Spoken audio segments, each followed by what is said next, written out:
Well, the Raiders are ready to roll the dice come this fall. The Silver and Black coming in with some new energy and a different type of buzz because Pete Carroll is back on the sidelines. Of course, for many years, he was the face of the 12s out there in Seattle. After taking some time off, he's going to be chewing that gum again out in Vegas and hopefully making some noise in the AFC West. Just in case anyone forgot what he's done so far in terms of his resume, take a look at this. 137 wins over 14 seasons out there with the Seahawks. Won the Super Bowl back in 2013. Of course, went to a second one.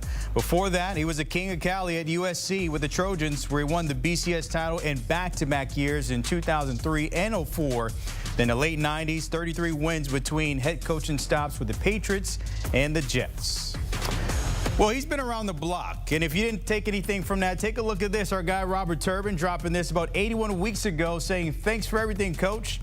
We know you'll be back." I said 81 weeks ago, so maybe, let's just say Robert Turbin had a little Miss Cleo in his bag. And joining me now, Turbin himself, a.k.a. Turbo. I guess you knew he was coming back to the sidelines, so I want you to dig back into your crystal ball here, and let's talk about his team and this version of Pete Carroll, what he brings to the Raiders in Sin City.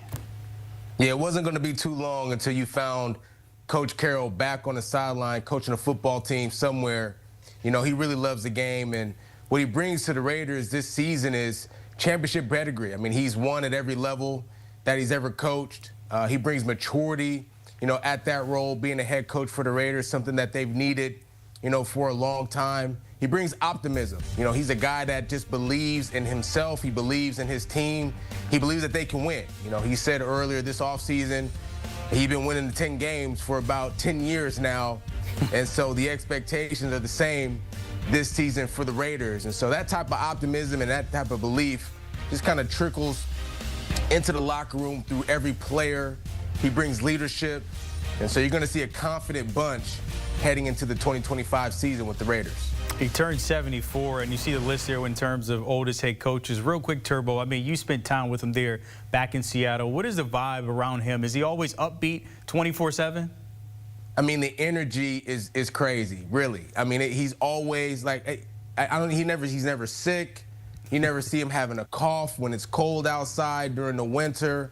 We all used to ask ourselves, you know, what is Coach Carroll on?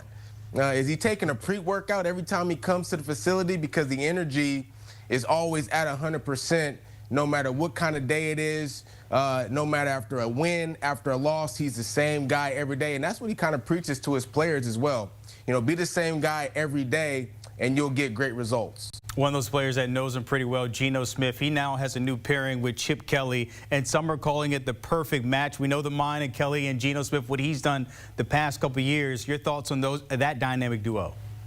No, I don't know if it's the perfect match. It remains to be seen. But what we do know is that Chip Kelly is a very dynamic play caller on the offensive side of the football. Very creative in terms of, you know, how he schemes guys open, and really good at utilizing, you know, who he has from a personnel standpoint to the best of their ability on offense. So this was a role that he was seeking. He didn't want the head coaching role anymore. He just wanted to be on the offensive side calling plays, and he's got a guy who's mature at that quarterback position, something that the Raiders have needed for a long time.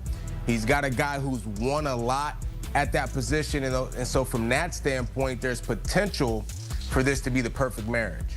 Speaking of potential, and Turbo, I had a chance to spend some time with you last year, college football season, and obviously you're a big fan of this guy, number 2, coming out the backfield for the Raiders. Rightfully so, position you played as well. Realistic expectations for the rookie there?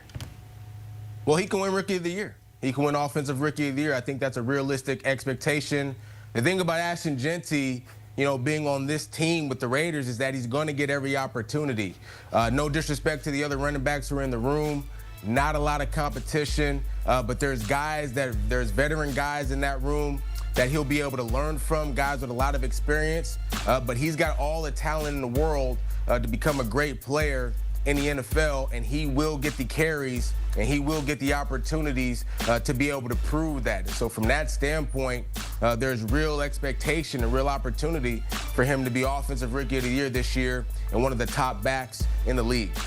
Over 2,600 yards there. Of course, a lot of us were comparing him to, at least to the numbers, to Barry Sanders. We will see what happens in year one for him. Speaking of year one, if we're looking at this Raiders team, the AFC West is loaded. You still got the Patriots there. We saw what the Broncos are doing. The Chargers are coming.